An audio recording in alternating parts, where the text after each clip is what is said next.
Hi, everybody, and welcome back to another chapter of The Lion, the Witch, and the Wardrobe. We ended off with a little bit of a cliffhanger of not really knowing exactly what had made the witch so angry. Aslan so angry. The witch turned away with a look of fiery joy. But when she stopped and said, "But how do I know this promise will be kept?" And then Aslan's quite angry at her. And the witch, after staring for a moment with her lips wide apart, picked up her skirts and fairly ran for her life. So they had had this secret talk, and now hopefully we will find out a little bit more as we start on chapter 14, The Triumph of the Witch. As soon as the witch had gone, Aslan said, "We must move from this place at once. It will be wanted for other purposes. We shall encamp tonight at the fords of Baruna." Of course, everyone was dying to ask him how he had arranged matters with the witch, but his face was stern, and everyone's ears were still ringing with the sound of his roar, and so nobody dared. After a meal, which was taken in the open air on the hilltop, for the sun had got strong by now and dried the grass, they were busy for a while taking the pavilion down and packing things up.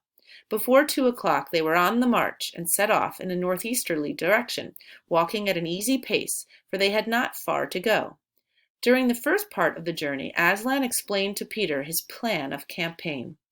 "As soon as she has finished her business in these parts," he said, "the witch and her crew will almost certainly fall back to her house and prepare for a siege. You may or may not be able to cut her off and prevent her from reaching it."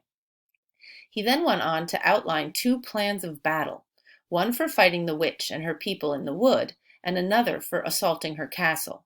And all the time he was advising Peter how to conduct the operations, saying things like, "You must put your centaurs in such a place," or "You must post scouts to see that she doesn't do so and so," till at last Peter said, "But you will be there yourself, Aslan."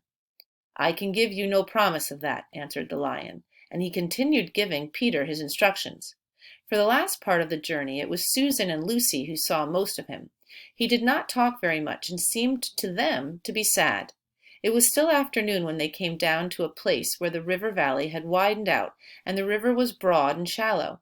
This was the fords of Baruna, and Aslan gave orders to halt on this side of the water. But Peter said, "Wouldn't it be better to camp on the far side, for fear she should try to a night attack or anything?"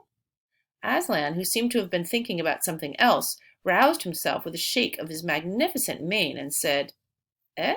What's that?" And Peter said it all over again. "No," said Aslan in a dull voice, as if it didn't matter. "No, she will not make an attack tonight." And then he sighed deeply. But presently he added, "All the same, it was well thought of. That is how a soldier ought to think. But it doesn't really matter." So they proceeded to pitch their camp. Aslan's mood affected everyone that evening. Peter was feeling uncomfortable too at the idea of fighting the battle on his own. The news that Aslan might not be there had come as a great shock to him. Supper that evening was a quiet meal. Everyone felt how different it had been last night or even that morning. It was as if the good times, having just begun, were already drawing to their end. This feeling affected Susan so much that she couldn't get to sleep when she went to bed. And after she had lain counting sheep and turning over and over, she heard Lucy give a long sigh and turn over just beside her in the darkness. "Can't you get to sleep either?" said Susan. "No," said Lucy. "I thought you were asleep." "I say, Susan." "What?" I've a most horrible feeling, as if something were hanging over us." "Have you? Because, as a matter of fact, so have I." "Something about Aslan," said Lucy. "Either some dreadful thing is going to happen to him, or something dreadful that he's going to do." "There's been something wrong with him all afternoon," said Susan. "Lucy, what was that he said about not being with us at the battle? You don't think he could be stealing away and leaving us tonight, do you?" "Where is he now?" said Lucy. "Is he here in the pavilion?" "I don't think so." "Susan, let's go outside and have a look round. We might see him." "All right, let's," said Susan. "We might just as well be doing that as lying awake here." Very quietly the two girls groped their way among the other sleepers and crept out of the tent. The moonlight was bright and everything was quite still except for the noise of the river chattering over the stones. Then Susan suddenly caught Lucy's arm and said, "Look, On the far side of the camping ground, just where the trees began, they saw the lion slowly walking away from them into the wood. Without a word, they both followed him. He led them up the steep slope out of the river valley and then slightly to the right, apparently by the very same route which they had used that afternoon in coming from the hill of the stone table. On and on he led them, into dark shadows and out into pale moonlight, getting their feet wet in the heavy dew. He looked somehow different from the Aslan they knew. His tail and his head hung low, and he walked slowly, as if he were very, very tired. Then, when they were crossing a wide open place, where there were no shadows for them to hide in, he stopped and looked around. It was no good trying to run away, so they came toward him.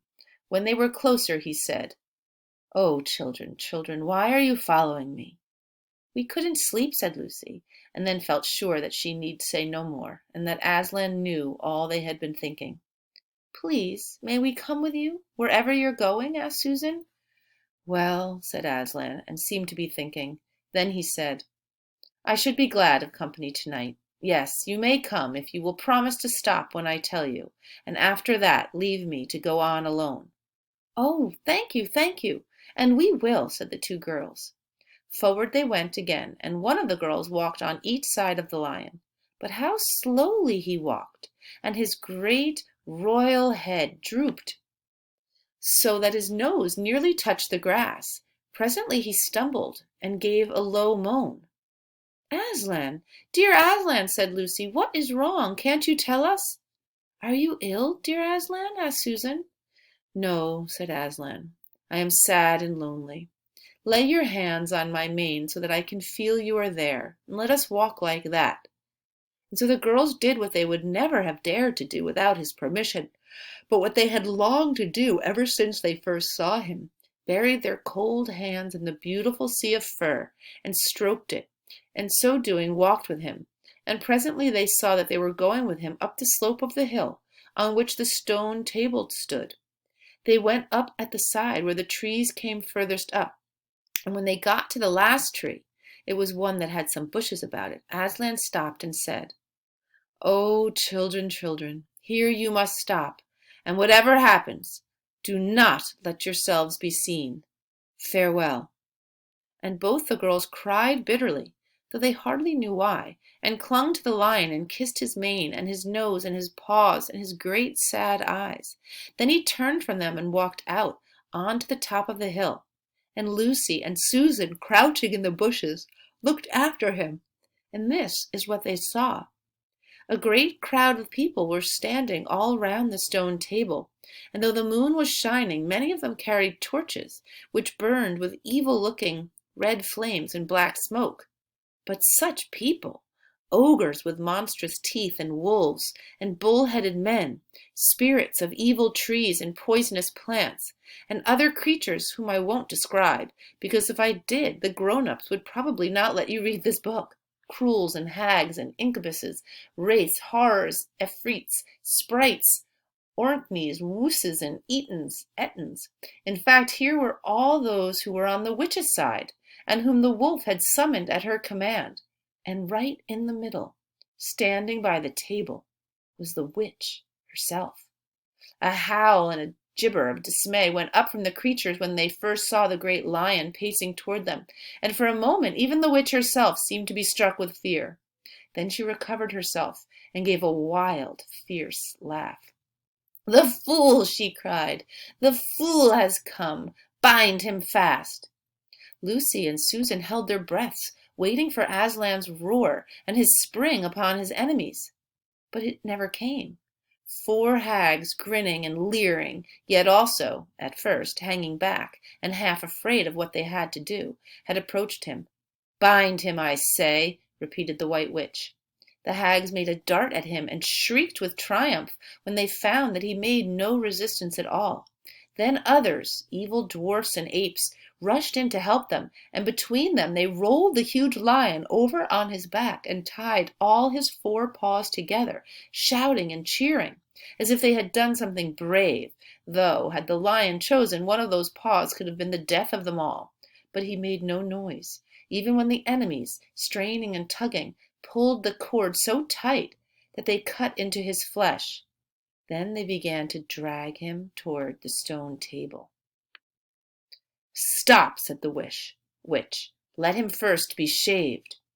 Another roar of mean laughter went up from her followers as an ogre with a pair of shears came forward and squatted down by Aslan's head. Snip, snip, snip went the shears, and masses of curling gold began to fall to the ground. Then the ogre stood back, and the children, watching from their hiding place, could see the face of Aslan, looking all small and different without its mane. The enemies also saw the difference. "Why, he's only a great cat after all," cried one. "Is that what we were afraid of?" said another. And they surged round Aslan, jeering at him, saying things like, "Puss, puss, poor pussy," and "How many mice have you caught today, cat?"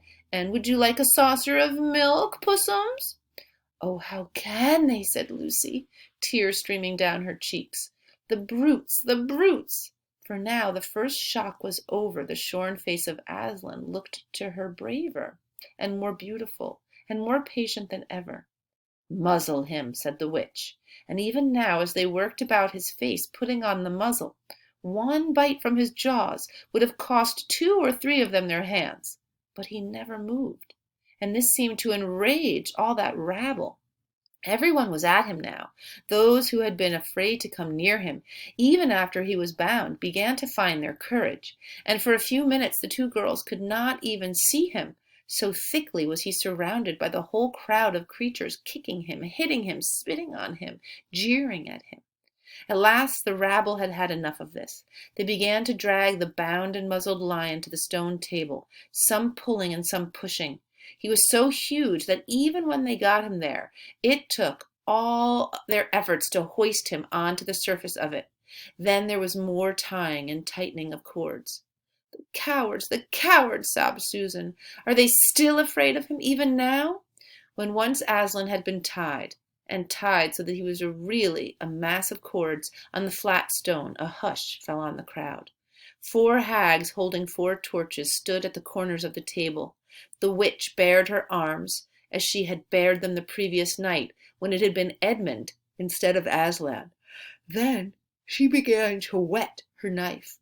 It looked to the children, when the gleam of the torchlight fell on it, as if the knife were made of stone, not of steel, and it was of a strange and evil shape. At last she drew near. She stood by Aslan's head. Her face was working and twitching with passion, but his looked up at the sky, still quiet, neither angry nor afraid, but a little sad. Then just before she gave the blow, she stooped down and said in a quivering voice, "And now who has won? Fool, did you think that by all this you would save the human traitor? Now I will kill you instead of him, as our pact was, and so the deep magic will be appeased. But when you are dead, what will prevent me from killing him as well? And who will take him out of my hand then? Understand that you have given me Narnia forever. You have lost your own life, and you have not saved his. In that knowledge, despair and die." The children did not see the actual moment of the killing. They couldn't bear to look, and had covered their eyes. Wow, that was a really powerful chapter, readers, and clearly we've learned so much, right? Maybe you were wondering, what in the world is he doing? But the witch and the author in this paragraph has given us the idea, right? That he had made this deal with the witch to save Edmund's life. But because she's evil, she is not going to keep to her promise. And perhaps Aslan's death will have been for nothing. I hope you're loving this book. It's getting really exciting. Till tomorrow, enjoy your own books and keep on reading.